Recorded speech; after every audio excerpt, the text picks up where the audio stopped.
boa tarde, estamos chegando, o programa Gente que Fala está começando pela Rádio Trianon AM 740 de São Paulo, pela Rádio Universal AM 810 de Santos e também pelas redes sociais. Você nos vê por imagens no Instagram, no Facebook, no nosso canal no YouTube, aquele convite diário, sempre renovado, para você curtir, comentar e compartilhar a nossa transmissão. Eu sou o Mauro Friesman e nós vamos apresentar os nossos convidados de hoje para a nossa conversa. Alexandre Magno, o Nenê, presidente da União das Escolas de Samba Paulistanas, professor e palestrante de gestão de entidades carnavalescas e pesquisador da cadeia produtiva do Carnaval. Tudo bem, Nenê? Seja bem-vindo, muito prazer recebê-lo. Boa tarde, Mauro, ouvintes do programa Gente que Fala. É um prazer estar aqui com todos e todas. Boa tarde também ao nosso querido Rodrigo Pirituba. Rodrigo Pirituba, que o nosso Nenê já apresentou, ele é músico, percussionista, compositor, fundador do bloco Samba Rock e Serpentina. Rodrigo, como é que você está? Tudo bem? Boa tarde, bem-vindo. Boa tarde, meus amigos, pessoal, ouvintes. É uma honra, um prazer estar com vocês aqui, com o Nenê, esse grande baluarte aí com essas pessoas todas importantes para o Carnaval e para a comunicação de São Paulo. Estamos aqui para responder o que for possível. Muito obrigado pelo convite. Olha só, pessoal, hoje é 1º de março, terça-feira de Carnaval, só que não, né? Quer dizer, seria uma terça-feira de Carnaval se nós não estivéssemos nesse período de pandemia, é o que diz o calendário, né? Estaríamos aqui em pleno momento de folia. Todo mundo sabe que os nossos desfiles foram transferidos para o mês de abril, especificamente para o dia 21, mas o nosso assunto aqui é Carnaval, nesta terça-feira, que poderia tudo estar acontecendo, e a gente vai falar a respeito disso. Olha, os desfiles das escolas de samba em São Paulo foram adiados, como eu disse, para o feriado de 21 de abril, de acordo com o anúncio recente feito pelo prefeito Ricardo Nunes aqui da capital. E o principal motivo para essa nova data da folia é a explosão recente dos casos de Covid-19. A cidade chegou a anunciar quais seriam os protocolos de segurança a serem adotados nos desfiles, por esses dias, inclusive hoje, né? Mas a expansão da pandemia fez com que a prefeitura optasse, em definitivo, pelo adiamento.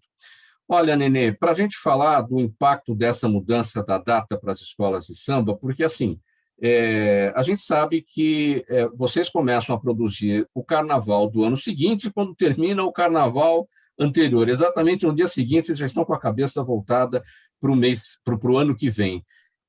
Só que em 2021, isso não foi feito, porque não se sabia o que ia acontecer. Então, não houve carnaval em 2021, muito menos, em seguida, o início do preparo para 2022. Quando foi dado o start, já foi bem mais lá na frente. Então, já estava faltando tempo aqui, né, para preparar o carnaval para hoje. Como é que ficou esse impacto, então, e agora, com tudo de novo mudado para 21 de abril? As escolas, na verdade, pegaram as agremiações carnavalescas também de calça curta, porque, obviamente, que nós ficamos monitorando aí, dia após dia, todas as informações da Prefeitura, do Governo do Estado e também do Governo Federal sobre o avanço, sobretudo da Ômicron, né?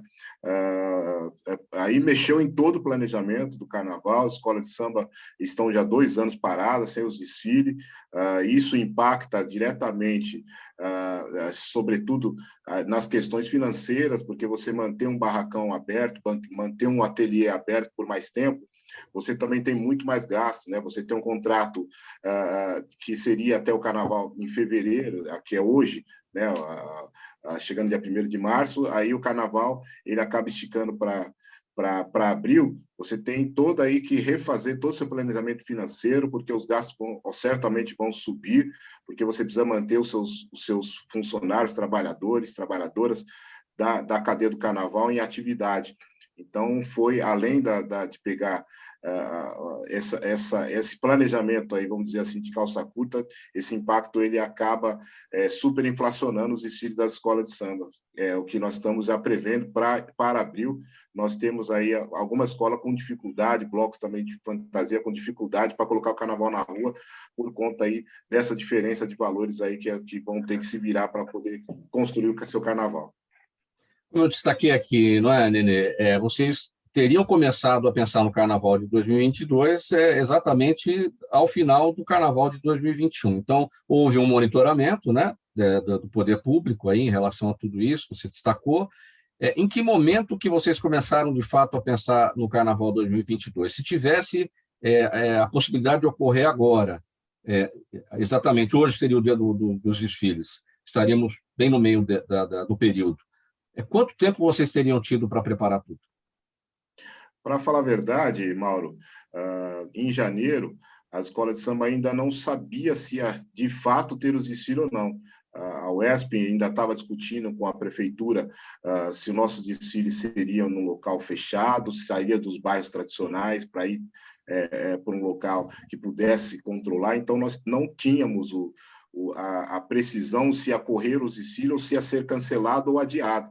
Então, essa falta da informação acabou também atrasando todo esse processo. E aí tivemos que construir um carnaval aí talvez em 3 meses, porque com a retomada do contrato de carnaval da parcela da subvenção que a prefeitura repassa dos investimentos do carnaval, que foram retomados isso em dezembro, então tivemos 3 meses aí para preparar, mas mesmo estando nesses 3 meses, sobre toda essa incerteza se o carnaval iria acontecer ou não.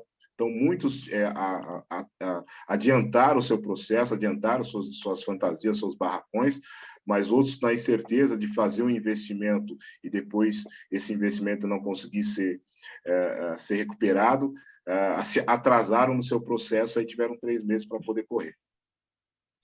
Rodrigo Pirituba, para repercutir com você também o impacto dessa mudança da data, né, dos desfiles das escolas de samba aqui de São Paulo, né, de hoje para 21 de abril. Olha, na verdade, o Nenê, ele, né, sobre o carnaval de rua, no caso, que é o que eu estou mais envolvido, como o Nenê falou, é toda uma cadeia que sofre, né? No caso, por exemplo, a maioria das pessoas do Carnaval de Rua de São Paulo hoje estão ligadas ao mercado da cultura, do entretenimento, da produção artística, dos próprios bares, então, o turismo. Então, o impacto, uma cidade que tem 12 milhões de habitantes e que um estado que tem 20 milhões, que você pode agregar valor de gente vindo de fora da cidade, de outras cidades, de cidades próximas, que formatam o que é o Carnaval de Rua de São Paulo hoje, o impacto assim, é imenso, né? Ou seja, olha o tanto de gente que está deixando de faturar, de ganhar, de trabalhar por conta da Covid e de outras coisas também, né? Ô, Nenê, antes do adiamento, a prefeitura trabalhava com uma proposta, tinha uma conversa aí com todos os envolvidos, né, com toda a cadeia aí da produção do carnaval, para os devidos protocolos, desfile com os devidos protocolos, né? Mas talvez não tivesse sido o suficiente, daí o adiamento, porque também não é só a questão do desfile, tem toda a fase da preparação mesmo, né? Como é que vocês estavam trabalhando os protocolos na fase da preparação, que, na verdade, seria muito curto, como você destacou, 3 meses, né? E a necessidade de todo mundo lá nos locais, trabalhando, produzindo.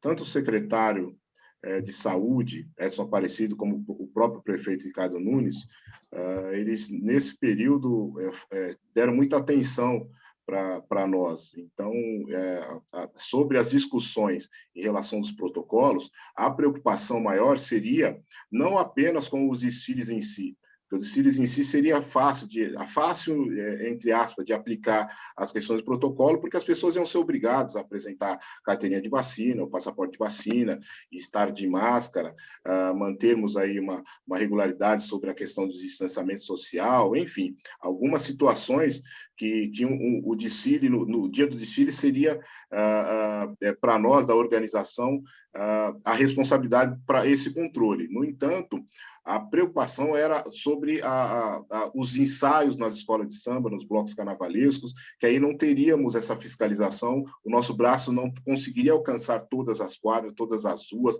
os ensaios de rua eram preocupantes, porque aí certamente poderia trazer aglomeração, e naquele momento os números estavam crescendo, apesar de que algumas informações de que talvez no mundo estaria tendo uma normalização dessa nova variante, mas não teria como prever isso de fato. Então, a escola de samba, a preocupação, sobretudo, de como controlar os nossos eventos e de que não tivesse aglomeração, apesar de que, na época, o governador João Dória ele determinou 70% de pessoas nos eventos, que também estaria enquadrado para os nossos ensaios, mas nós queríamos contribuir com a prefeitura, até porque o carnaval foi muito achincalhado por conta da opinião pública dizer que nós que distribuímos aí a Covid no Brasil todo, aí o Rodrigo sabe muito bem disso, tiveram muitas acusações feitas nesse sentido do carnaval. Então, nós, de braços aí com a prefeitura, assim também como foi a Liga Independente da Escola de Samba, acabamos adotando esse protocolo, nos preocupamos em sempre estar informando as agremiações carnavalescas sobre como eles deveriam estar realizando seus ensaios, seus eventos, e aí a preocupação acabou sendo um pouco atenuada pelas ações das próprias escolas de samba. E é evidente que daqui até 21 de abril, ou seja, hoje, 1º de março até 21 de abril, 1 mês e 20 dias, os protocolos estarão postos aí, né? Como é que estão as conversas hoje a respeito disso? Porque fim de pandemia é uma coisa, e situação mais tranquila, mais amena, porém com a necessidade de protocolo, é outra, né? Como é que as conversas vão seguir até o 21 de abril?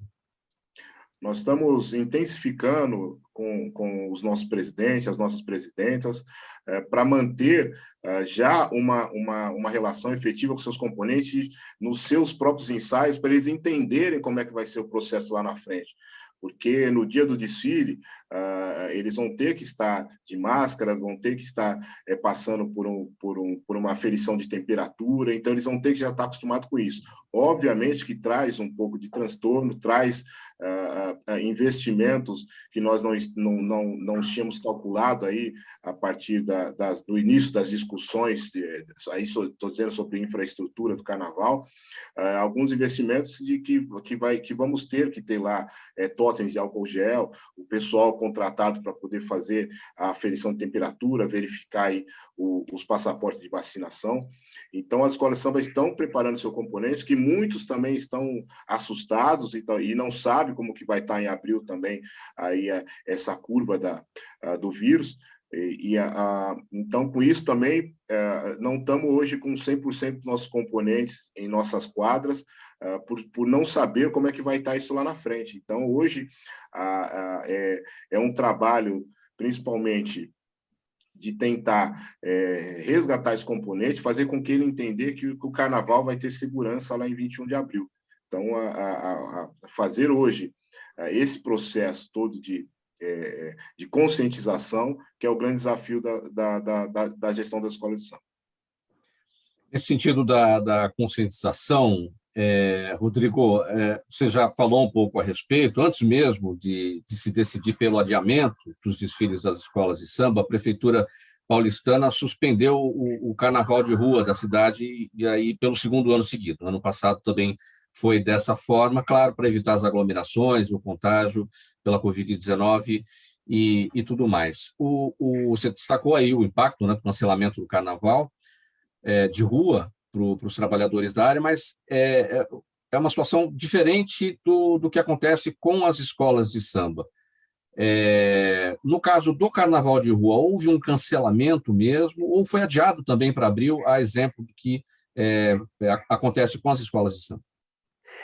Olha, eu acho que, se a gente for pensar na ciência, o cancelamento do carnaval de rua ele é viável, porque é muita gente e essa Omicron, essa variante, ela é muito, né, ela transmite com muita rapidez, mas, por outro lado, como o Nenê bem disse, não pode também jogar na conta do carnaval isso tudo, porque o carnaval nem chegou ainda, a gente está no primeiro dia de carnaval, e se você for olhar os números, os bares estão abertos, estádio, tem um monte de aglomeração rolando assim a fio, eventos de sertanejo, coisas, festas, bares, que também são nocivos também para o controle da pandemia, né? Então, eu acho que eu sou a favor de não ter o carnaval de rua por conta de questões óbvias, mas também não quero que isso caia na conta do carnaval. Então é um dilema, assim, sabe? Mas assim, como meu bloco é um bloco pequeno, eu tenho controle sobre meus componentes ali, a gente consegue fazer os ensaios com máscara, mas em blocos grandes aí tem um outro formato, um outro jeito de ver isso, mas a grosso modo não tem como mesmo. Já o carnaval das escolas, como o Nenê falou, é mais fácil você organizar o folião, é mais fácil controlar ali, né? Ter um controle, é mais fácil controlar, eu acho. Mesmo com toda dificuldade, você tem uma facilidade maior.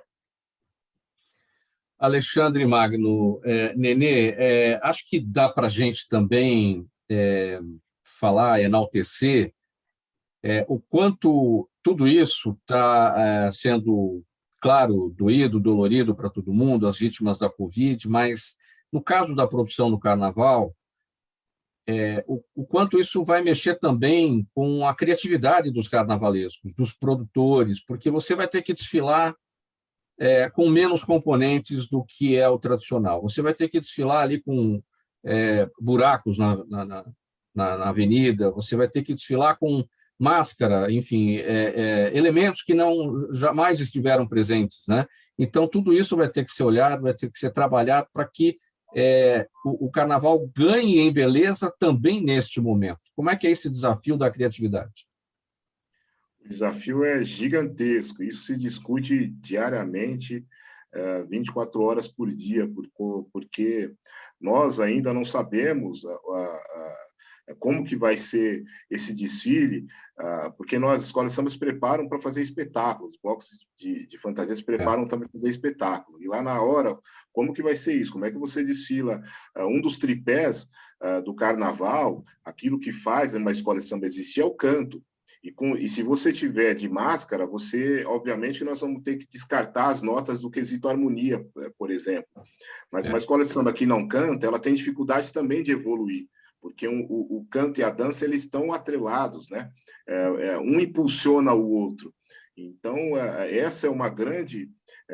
hoje é uma grande discussão que está sendo travada para saber como é que nós vamos lidar com isso lá no dia do desfile. Os ensaios já estão acontecendo uma prévia, e aí os diretores de harmonia, os diretores de carnaval, os próprios presidentes já estão sentindo como vai ser isso. E aí, no espetáculo, para poder controlar esse distanciamento, obviamente que as escolas de samba dos grupos superiores, elas têm fantasias maiores, então quase que já consegue ter um distanciamento. Mas, assim, a gente até escutou isso muito com o vice-presidente da UESP, com o diretor de carnaval da UESP, como é que vamos ter uma proximidade, por exemplo, do mestre-sala e da porta-bandeira, que tem que ter esse contato, que tem que ter esse diálogo entre eles, diálogo no sentido de cortejar, no sentido de pegar na mão da porta-bandeira, de beijar a mão, e como é que você faz um trabalho desse usando máscara? Não vai dar, até porque é muito intenso. Como é que você leva uma baiana na avenida usando máscara? Se é com uma roupa que às vezes chega a ter 40 quilos aí. Como é que você faz ela desfilar com máscara? O ritmista vai desfilar com máscara. Então, esses são alguns desafios que nós estamos encontrando aí, que precisamos superar. E aí entra a criatividade aí do espetáculo, sobretudo as pessoas que pensam o carnaval, os carnavalescos, os diretores aí que são fundamentais para poder desvendar esse grande problema aí de levar para a avenida um espetáculo com o componente com outro olhar sobre o desfile, a diminuição desse componente, diminuição do tamanho da alegoria, enfim, vamos ter que fazer mágica aí para esse carnaval. Fortalece também, não é, Nenê, certamente, a união entre vocês. Já há uma união entre vocês, claro, a rivalidade é dentro lá na hora do desfile. Cada um vai mostrar o que produziu de melhor e vai batalhar pelo campeonato. Mas isso fortalece essa união porque vocês precisam conversar, não é? E chegar a uma conclusão, uma situação que seja comum a todos, tem que estar bom para todo mundo, né? Esse ponto está sendo bem fortalecido, a questão da união? Sim, muito, muito, porque aquilo que atinge um está atingindo o outro, porque muitas vezes o problema individual ele acaba não passando, né? A gente cuida apenas da árvore e esquece a floresta, mas nesse caso a floresta está sendo cuidada, está sendo observada. Inclusive a união ela está extrapolando a um ponto, o Mauro, de fora também dos quatro muros das nossas quadras, dos nossos ateliês. Ela está indo para a rua, essa união. Estamos sempre nos juntando em ações sociais, por conta aí das famílias que estão sendo muito prejudicadas pela pandemia. Então, essa união é muito bacana. E o Carnaval, cada vez mais, fortalece a ideia de sermos grêmios recreativos por conta disso. A gente já vai voltar para esse ponto que você destacou agora, que são as ações sociais e que ocorreram, foram muitas, né, ao longo da pandemia. Eu quero perguntar para o Rodrigo antes disso. Rodrigo, no caso aí do Carnaval de Rua, dos blocos, a Secretaria Municipal de Cultura tinha um programa de fomento aos blocos para 2022. Em que pé que está isso? Olha, ainda não saiu, a gente ainda está por conta. Então, os blocos menores o nosso bloco, por exemplo, se mantém com oficina de percussão, né?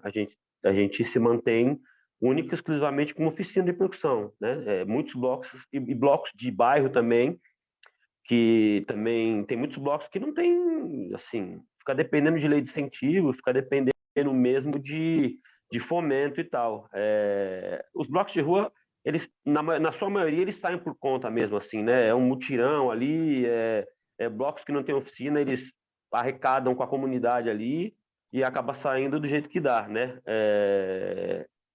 E a gente deu uma enfraquecida, porque quando você está no dia a dia, você promove festa, você promove evento, você vai promovendo as coisas e aí você consegue fazer um caixa para poder ter pelo menos um carro de som no dia ou contratar músicos para comporem ali o desfile, né? Então, por enquanto, estamos aí por conta. Um outro ponto também, por conta desse adiamento, Nenê, uma coisa é fevereiro, né? Ou final de fevereiro, início de março, a gente está no verão, ou no auge do verão, ou no final dele, enfim, para os desfiles de carnaval. É um clima que combina com o carnaval. 21 de abril já não é mais assim. E como é que vocês pensam também para os desfiles uma relação com o clima de 21 de abril, com o tempo, com a temperatura? É uma grande preocupação, até por conta de São Paulo. Nessa época, ele começa realmente a mudar o seu clima, tem a preocupação grande, sobretudo com as questões de fantasias. E aí tem escola de samba que toda vez que você precisa cobrir mais o componente, você tem que injetar mais sobre seus investimentos. Isso é uma grande preocupação e vai além disso, Mauro, tem uma questão aí que estamos também muito complicada com as questões religiosas, tanto aí por conta aí da quaresma, é um período importante para a questão do catolicismo e para a questão também de religiões de matrizes africanas. Então, esse período que nós estamos realizando o carnaval, estamos perdendo também componentes por conta disso, porque as pessoas aí estão mudando aí a rotina cultural de cada religião, e aí nós estamos interferindo nisso, né? Por mais que é um ano atípico, enfim, mas está muito complicado ter esse relacionamento com as pessoas que inclusive nos atacam, dizendo que estamos desrespeitando isso, que pode ser um carnaval que vai aí ser prejudicado por essas questões, porque a gente sabe aí que a fé não dá para discutir, não dá para colocar o quanto que as pessoas pode ou não acreditar em A, B ou C, e aí muitos acreditam que podemos ser até castigados por conta disso, e é bastante complicado.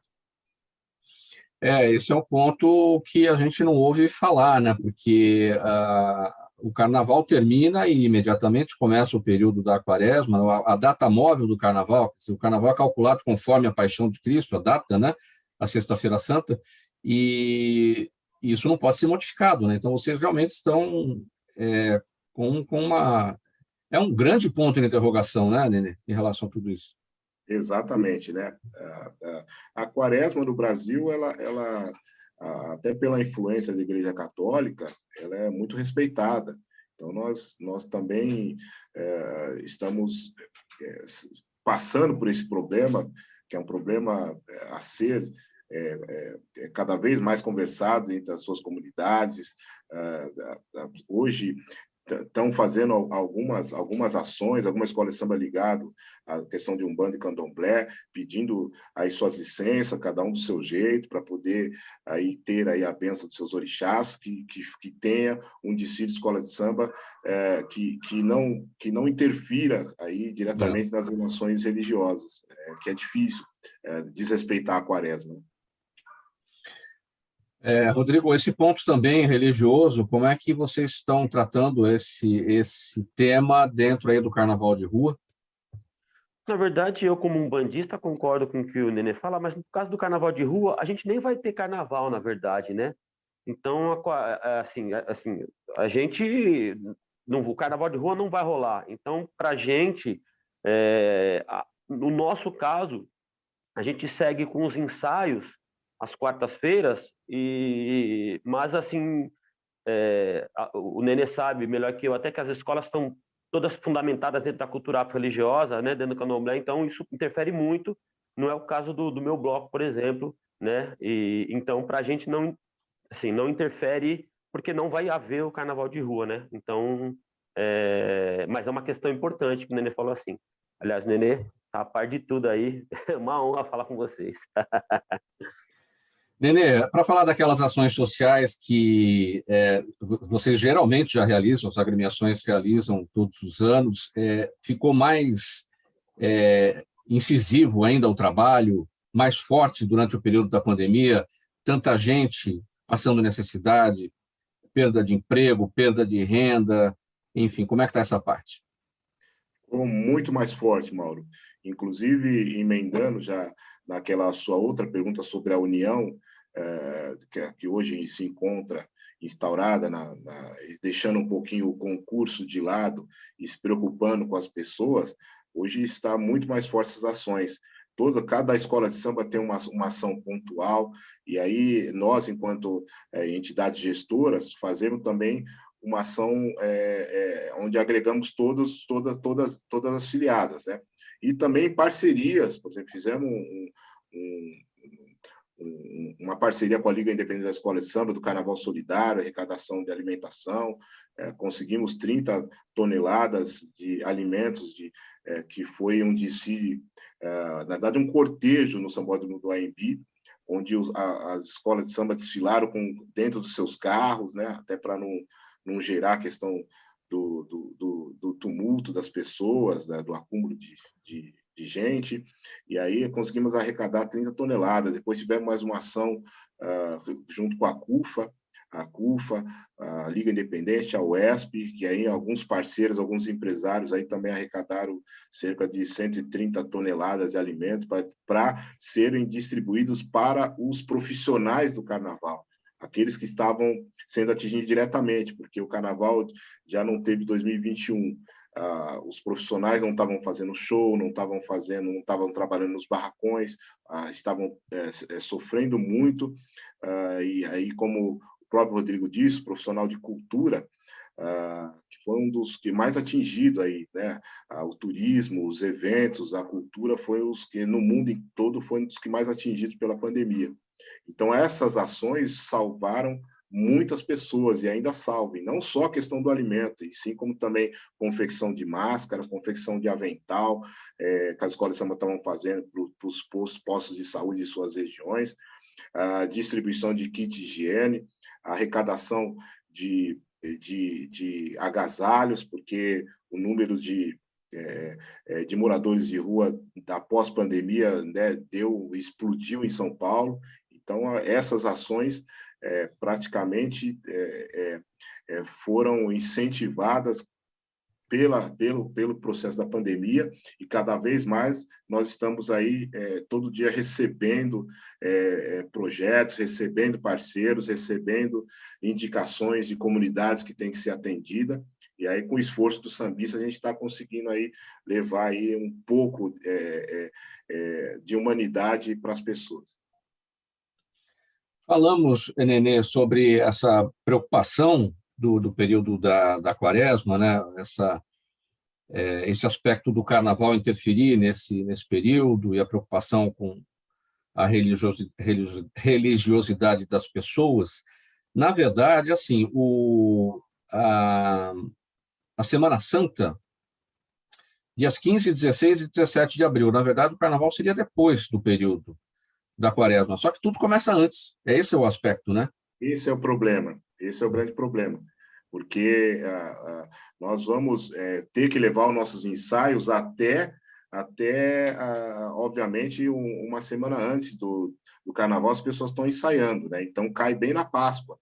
E aí, o domingo de Páscoa, se eu não me engano, é dia 16? É dia 17, né? 15 é 16. Paixão, sim. Isso. Domingo de Páscoa Então é 17. Vocês vão estar em pleno ensaio, né? Em plena atividade do ensaio, porque senão não tem como chegar nos dias carnavalesco e deixar um período sem ensaiar. A escola de samba precisa chegar no dia 21 de abril afinada para o desfile. Então, esse é o grande problema. Não só a questão do desfile, mas o carnaval ele agrega uma preparação com vários ritos muito importantes que não podem ser desprezados. E os ensaios é um dos ritos mais importantes dessa concepção de carnaval. Então, nós vamos atravessar esse período ensaiando. Muito bem, esse é o programa Gente que Fala, edição de terça-feira. Nossa conversa hoje com o Nenê, o Alexandre Magno, presidente da União das Escolas de Samba Paulistanas. Ele é professor, palestrante de gestão de entidades carnavalescas e pesquisador da cadeia produtiva do carnaval. Também nessa nossa conversa, o Rodrigo Pirituba, músico percussionista, compositor, fundador do bloco Samba Rock e Serpentina. Qual é o nosso assunto hoje? Terça-feira de carnaval, hoje teríamos aí todos os desfiles de final de semana para cá, e não temos, por conta, evidentemente, da pandemia, todo um trabalho adiado para o dia 21 de abril, e é sobre tudo isso que nós estamos conversando. A gente vai para um intervalo rapidinho e a gente volta na sequência para conversar mais aqui com eles. Até já. Os melhores trabalhos de comunicação nunca abrem mão de um excelente instituto de pesquisas. A Orbis é um instituto de pesquisas que une precisão e confiabilidade estatística com a mais alta tecnologia em pesquisas do mercado. Na sua próxima pesquisa, se eu fosse você, chamava Orbis. Até porque o sucesso é consequência direta da informação que você tem e o que você faz com ela.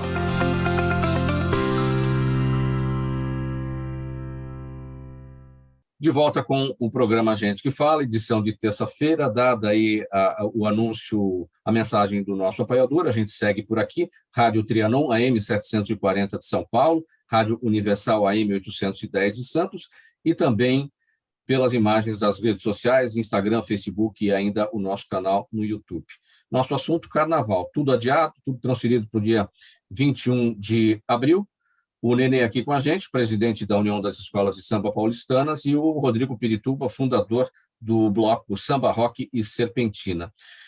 Nenê, vocês pensam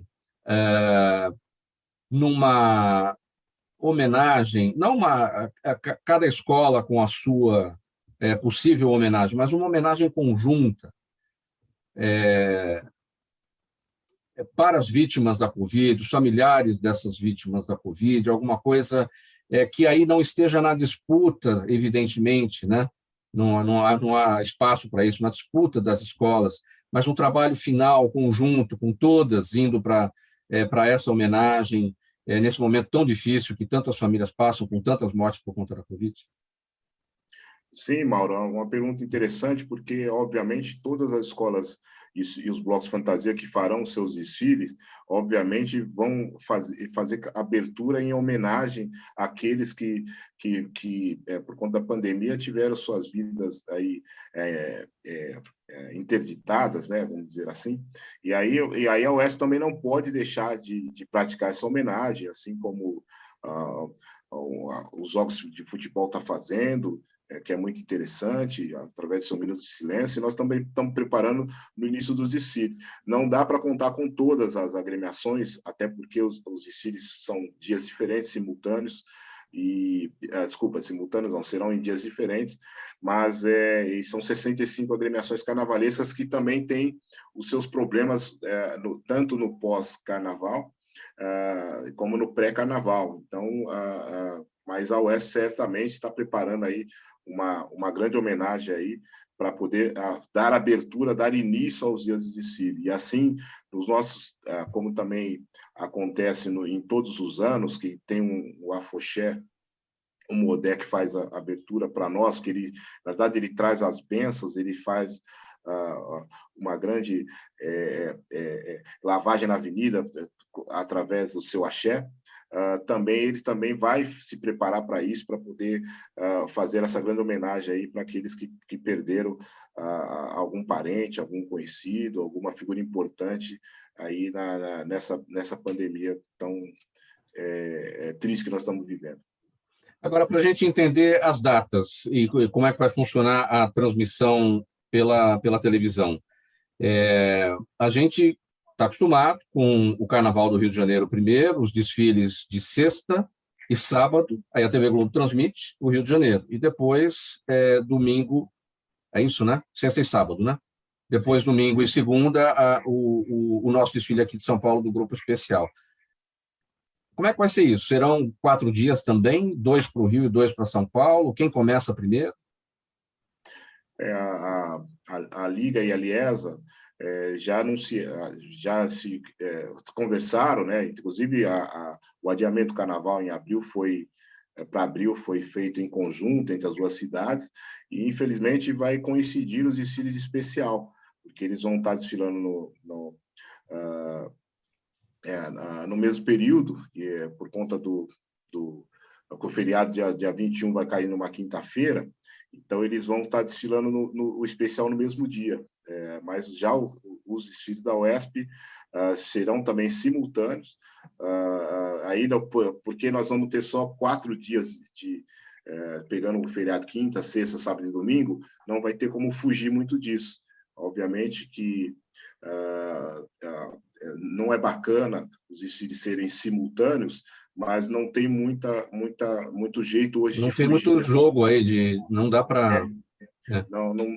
Não temos muito, o calendário está muito apertado, então, infelizmente, vamos ter coincidindo desfiles aí que vão ter que ser simultâneos. Então, São Paulo não assistirá aos desfiles do Rio, porque será uma situação simultânea, provavelmente a TV vai mostrar do Rio para o Rio e para o restante do Brasil, e aqui o nosso local. Provavelmente Exatamente. É isso. O especial será transmitido apenas para a região de São Paulo e o Rio de Janeiro para o Rio de Janeiro e para o restante do país, né? E infelizmente não teve como muito fugir disso. O calendário apertado, como eu já citei, e estamos tendo também outros pontos, outras praças de carnaval que também estão mudando para o dia 21 de abril e vai cair nesse mesmo problema. Não vai ter jeito. Uma outra questão em relação à dinâmica também, Nenê. A primeira escola de samba a desfilar do Grupo Especial é a campeã do acesso do ano anterior, certo? Houve alguma necessidade de mudança nisso? A primeira escola será a campeã do acesso do Carnaval de 2000, até já perdi a conta aqui, do Carnaval de 2020, 2021 não teve? Ou houve uma necessidade de adaptação? Não, isso foi mantido, até porque no concurso uma escola de samba nasce para poder chegar no grupo especial, ela precisa fazer essa casinha. Então, havendo desfiles, foi importante a manutenção do concurso. Então, esse ano continua o acesso, né, no formato. Para 2023, estamos conversando aí com a Liga da Escola de Samba para aumentar o número de vagas, que vai subir da UESP para a Liga, e para que fique todos os grupos com acesso de 2 escolas. Então, 2023 só que teremos uma mudança, mas para esse Carnaval 2022 ele continua como está, mas sim tendo acesso e o descenso, porque alguns queriam que esse Carnaval não tivesse a disputa, só tivesse a apresentação, mas a disputa é algo muito preciosa para quem está embaixo. Então, a manutenção do concurso foi fundamental, porque se já perdeu um ano, e aí a escola perder mais um ano, desmotiva o componente, e aí ela tem problema, inclusive, para formar o seu plantel para o ano seguinte. Sim. Rodrigo Pirituba, para repercutir com você também, o que eu já tinha abordado aqui com o Nenê, a necessidade da homenagem às vítimas da Covid, diante de tudo o que está acontecendo aí com as famílias e essa tristeza toda. Como é que o Carnaval de Rua pode colaborar com isso? Olha, eu acho que o próprio cancelamento do Carnaval de Rua já acaba sendo uma colaboração muito grande com a sociedade, né? Com o mundo, enfim. Você cancelar um carnaval que emprega tanta gente já é um gesto também de solidariedade, um gesto de compreensão, né? Agora, solenidades assim, eu ainda não ouvi ninguém falar a respeito, mas achei muito legal essa ideia do Minuto de Silêncio. Eu vou acabar trazendo para o meu bloco isso aí, achei importante, achei legal, mas eu acho que a gente abrir mão do que gosta, abrir mão dos ganhos, abrir mão do trabalho, assim, tudo isso aí acaba sendo um gesto de solidariedade, indiretamente acaba sendo um gesto de compreensão e de compaixão, de solidariedade, né? O que vai ser o que você assim prevê? O que vai ser do Carnaval de Rua pós-Covid? Olha, eu acho assim, eu acho que os blocos que trabalham com oficina de percussão, que são muitos, eles vão continuar. E na minha cabeça, eu estou me preparando para 2023. Para meus batuqueiros lá, meus alunos lá, e vários blocos estão se preparando para 2023.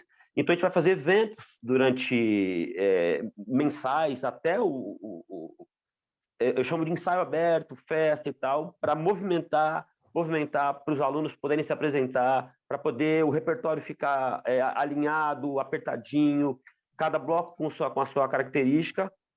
E a minha cabeça hoje é para 2023. E fazendo eventos esporádicos de acordo com a pandemia mesmo, né? Nas nossas oficinas, todo mundo de máscara e tal. Como é que surge? Você é fundador, né? A gente já destacou aqui do Samba Rock Serpentina. Como é que surge o Samba Rock Serpentina? A gente tem aí, ao longo dos últimos anos, da última década, blocos de todos os tipos, vários gêneros, né? MPB, rock, punk, de uns tempos para cá, o samba rock. Como é que se dá essa evolução até chegar no samba rock e surgir aí o trabalho de vocês? Paulo, São Paulo é uma cidade plural, é uma cidade cosmopolita, é uma cidade que facilmente abraça culturas e sintetiza isso de uma forma muito natural. Eu sou músico há 20 anos e há uns 12 anos que eu estou envolvido com carnaval de rua, dando aula em blocos, né? E como folião também. Eu decidi fundar um bloco porque eu queria ter, eu sou educador, dei aula na Fundação Casa como arte educador durante 4 anos para menor que cumpre medida socioeducativa e tal, dei muita aula e eu resolvi montar um bloco com a característica afro-paulistana, que o samba rock é patrimônio material de São Paulo, essa dança, esse gênero, tudo é muito cultuado aqui dentro da cidade, e um bloco que cultuasse esse gênero. E também com oficina de percussão, porque no meio da pandemia, a música trouxe muita sanidade para as pessoas, a pessoa tocar um instrumento, a música de uma forma democrática, a percussão ela democratiza o acesso à iniciação musical, né, através da percussão. E aí, junto com o Thiago Silva, que é filho do lendário baterista Robertinho Silva do Rio de Janeiro, que já tocou com o Milton, com o João Donato, com todo mundo, eu decidi fundar um bloco. A gente pegou as levadas de samba rock, características, e transpôs para instrumentos de cortejo, instrumentos usados, inclusive, em escola de samba, surdo, caixa e tamborim. A gente pegou, levar as características e fez um formato de bloco. Então, a gente faz uma apresentação com clássicos do gênero, que o samba rock, ele nessa árvore do samba, ele é um fruto importante, né? Porque o elemento samba está muito fincado dentro desse gênero. Você foi um dos criadores da banda Faro Fino, né? E percussionista da banda Black Hill. O samba rock Serpentina tem influência desse trabalho anterior? Muita, porque a gente trabalha com a coisa afro-urbana, o soul funk, o samba, toda essa árvore que permeia os bailes black de São Paulo, né? Porque você vai num baile black de São Paulo, eu fui criado do lado de uma equipe de baile e tal. Então você toca um partido alto, você toca uma orquestra, você toca uma Elza Soares, você aí toca um Quincy Jones. Então esse caldeirão de música negra é uma escola, né? Com o movimento Black Hill no Rio de Janeiro, com Tim Maia, com Cassiano, com o próprio Berdan, que é o fundador da Black Hill. E a gente pegou esse caldeirão afro-paulistano aí, misturado com a cultura do Rio também, com a cultura Black Hill, e sintetizou isso no formato de bloco, né? E o Faro Fino foi importante, porque é uma banda que tocou esse gênero toca durante muitos anos já. É uma banda que, junto com o Clube do Balanço, fizeram um revival assim, dos gêneros com bandas, né? Porque até então o samba rock era mais com DJ, bailes tradicionais, e aí as bandas ajudaram a fomentar esse novo formato do samba rock na cidade. O samba rock Serpentina já pensou uma homenagem para Elza Soares? Olha, a Elza Soares, isso acabou de acontecer, eu tive a oportunidade de dividir o palco com a Elza, né? A Black Hill fez uma turnê com a Elza Soares, e eu acho que a Elza é uma entidade, né? Assim, então, a Elza, assim como muita gente diz que a Elza e a Elis são as maiores cantores do Brasil, a Beyoncé fez uma homenagem para a Elza ficou... Olha, ela teve um hiato, uma barriga dos anos 80, mas ela teve sempre na ativa desde o final da década de 60. Então, a Elza sempre merece homenagem. A gente já está escolhendo uma música para colocar no repertório e a Elza será homenageada sim. Bom, vamos falar de um trabalho, você está gravando, né? O Jeito Pirituba Afro-Humano Tropical. O que você pode falar dele? Olha, eu como músico, eu tenho várias facetas, a gente equilibra vários pratos, né? Dentro então, eu sou músico, eu sou arte educador, eu sou percussionista que acompanha artista e sou compositor também. Então, inspirado nos percussionistas que foram para a linha de frente, assim como o Bezerra da Silva, o Jackson no pandeiro, o Mestre Marçal, tem grandes percussionistas, o Wilson das Neves, são percussionistas que acompanhavam artistas e que, de uma hora para outra, eles resolveram gravar o próprio disco, sendo linha de frente. Eu não sou um cantor de ofício, mas eu peguei todo o repertório que eu tinha, que eu gostava e que eu compunha, decidi gravar um trabalho autoral. Então, eu sou um percussionista que está cantando agora na linha de frente. Eu fiz uma campanha de financiamento coletivo, gravei um clipe, gravei 5 faixas, lancei 4 nesse formato de singles, eu tenho um EP. E esse nome Afro-Humano Tropical tem a ver com um manifesto que eu escrevi, porque todo mundo acha que São Paulo é só cinza, prédio, e toda a periferia de São Paulo ela é semi-rural. Eu, nos anos 80, cresci em Pirituba, que era perto do Pico de Jaraguá, com campo de terra, frutas no pé, quintais com verdura, comendo coisa na rua, nadando em lago. Então, São Paulo, a periferia de São Paulo, ela é tropical, ela é brasileira. Então, eu não quero muito que São Paulo continue sendo associado a uma grande metrópole cinza que não tem cor, não tem vida, não tem samba, não tem... Então, assim, que me desculpe, poetinha, São Paulo nunca foi o túmulo do samba. Quem será que saiu com essa, né? Devia estar bem louco lá e nessa ele passou. Nenê, falando ainda de Covid-19 e da necessidade de homenagens por parte de vocês, eu vou dar uma sugestão aqui, se você me permitir. Eu tenho uma verdadeira paixão pelo recuo da bateria ali, aquele momento em que né, todo mundo se recolhe para a escola passar, para a escola avançar e tudo. Eu já cobri carnaval ali, né, naquele espaço, e é impressionante, é arrepiante aquele momento do recuo da bateria. Acho que ali poderia ser o momento de uma homenagem acontecer, para cada uma das escolas. O que você acha? Ótima ideia, sensacional ideia. A gente tem aqui passa tanta coisa na nossa cabeça, e às vezes um detalhe tão importante passa despercebido. Ótima ideia, recuo de bateria, assim como eu entendo que a concentração a hora da largada da escola de samba é algo também mágico, o recuo de bateria também ele faz parte aí de toda essa força do carnaval, né? De toda essa invocação que o carnaval nos traz aí, de toda a ancestralidade, enfim. Ótima ideia, Mauro. Poxa, vamos trabalhar isso afetivamente, porque não tínhamos pensado nessa possibilidade, mas seria um local de visibilidade, e aí estaríamos homenageando essas pessoas que foram tanto importantes para o carnaval, e não só para o carnaval, mas como aí para o mundo inteiro. Talvez ali seja o ponto de maior visibilidade, mais do que ali no início, né? Sim, porque primeiro a bateria é o local de sustentação do desfile. Então, enquanto alguns componentes ficam 17, 20 minutos na pista, a bateria fica quase que 40, 50 minutos dentro do recuo. Então, é um local realmente de muita visibilidade. Bom, para voltar aqui já que o Rodrigo falou, né, dessa questão do São Paulo, túmulo do samba, o que mudou nisso tudo? Derrubamos essa história? Olha, eu acho que foi uma para mim ou para o Nenê? Não, você falou, vamos lá, mas eu vou repercutir também com o Nenê. Derrubamos essa história? Fala, Rodrigo. Cara, eu acho que para mim essa declaração sempre foi infeliz, né? São Paulo sempre fomentou o samba, tem escolas centenárias, tem uma comunidade afro muito ativa, tem baterias, tem escolas. Então, eu acho que eu nunca gostei desse título, e também nunca considerei São Paulo o túmulo do samba. Então, para mim, não tem nem como cair, porque para mim nunca foi. E a sua avaliação, Nenê?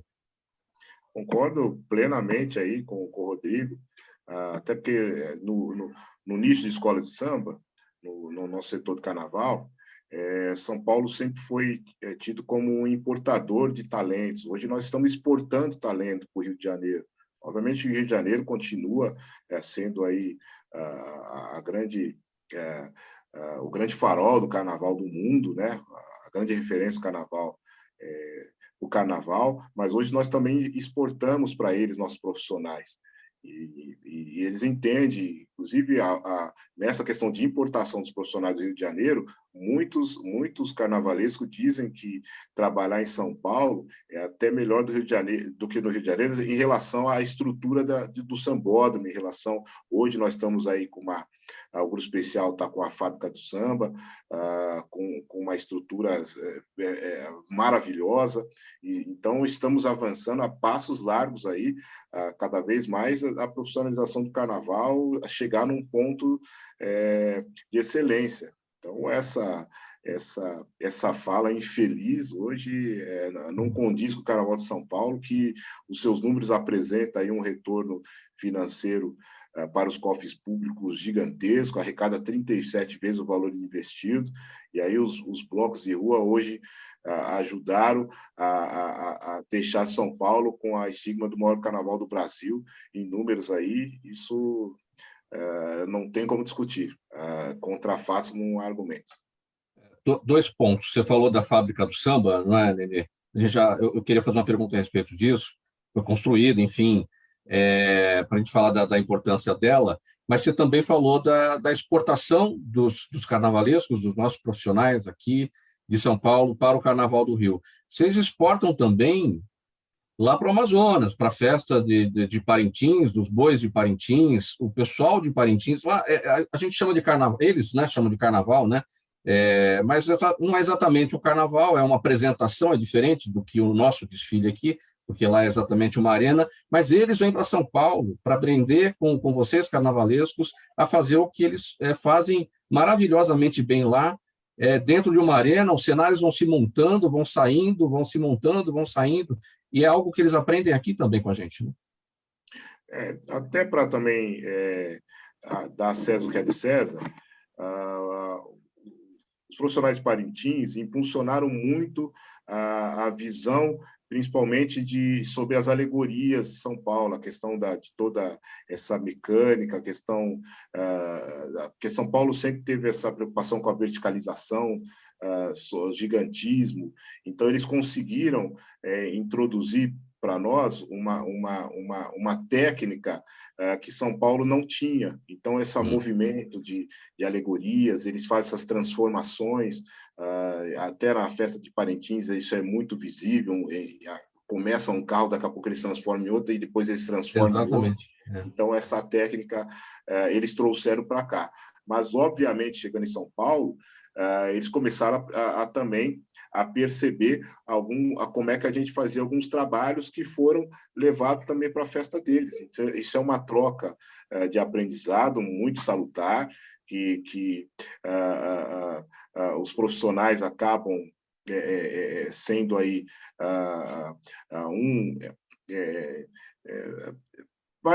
acaba instigando ao pensamento produtivo do outro, né? Isso para mim é algo salutar demais. E aí porque fortalece tanto a festa de lá como a festa de cá, assim como sempre foi também feito essa troca com o Rio de Janeiro. O Rio de Janeiro foi muito importante também para o Carnaval de São Paulo, né? E hoje a gente consegue aí exportar nossos profissionais para eles, nossos cantores, mestre-sala, rainha de bateria, ritmista, mestre de bateria, enfim, carnavalesco. Hoje nós estamos aí, São Paulo está realmente, as pessoas reconhecem São Paulo como uma grande vertente do carnaval. E vamos ver se eles terão lá, né, esse ano em junho, o Festival de Parintins, caprichoso e garantido, né? Vamos ver como é que fica a situação da pandemia. E para a gente finalizar, o tempo está bem apertadinho, bem rapidinho. A Fábrica do Samba está pronto, na Barra Funda, ali na Abrão Ribeiro. Eu falei com o presidente da Liga e em dezembro entrega o restante da Fábrica do Samba. Daí entrega as outras 7 unidades, vão ficar 14 escolas de samba lá dentro. Já está no processo acelerado. Tive recentemente também na fábrica, com processo bastante acelerado. Eu errei, Abrão Ribeiro, Abrão de Moraes. Abrão Ribeiro, né? Isso. É Abrão Ribeiro, muito bem. Exato. Pessoal, o tempo está em cima, vamos para as despedidas. Rodrigo, a sua mensagem final. Eu queria dizer que esse papo foi muito produtivo, aprendi muito com vocês, com o Nenê. Eu sou um cara que gosto muito de escola de samba, já até desfilei e gostaria de frequentar mais do que eu posso, do que eu, né? Vou voltar aí os ensaios, dizer que a gente está se preparando para o Carnaval de 2023 e que eu acho que em 2023 teremos um mês de Carnaval. Será emblemático, será uma catarse carnavalesca juntando avenida com Carnaval de rua, ninguém segura. Um abraço a vocês, foi um prazerzaço. Nenê, sua despedida. Eu quero aí parafrasear o Rodrigo, quando ele trouxe aqui sobre as questões que nós estamos sendo muito atingidos, até por uma visão preconceituosa. Hoje em dia, a sociedade está, por conta de algumas manifestações de ódio, alguns começam a colocar a cara para fora sobre a sua verdadeira face. Então, o Rodrigo falou aí de alguns eventos que estão acontecendo e o carnaval parece que é só o carnaval que transmite aí o vírus para a população. Mas quero dizer que nós estamos preocupados, nós tivemos, sim, que apoiaram o prefeito, apoiamos o prefeito na sua...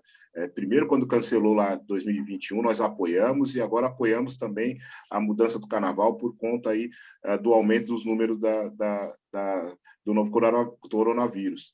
E aí quero pegar esse gancho aí do Rodrigo para dizer que eu concordo com tudo que ele falou, e é realmente o que está acontecendo. Os outros eventos têm seu destaque, mas é só o carnaval que transmite a Covid-19, né? E foi um grande prazer aqui também, Rodrigo. O aprendizado é mútuo, pode ter certeza, também aprendi muito com você aqui hoje, e obrigado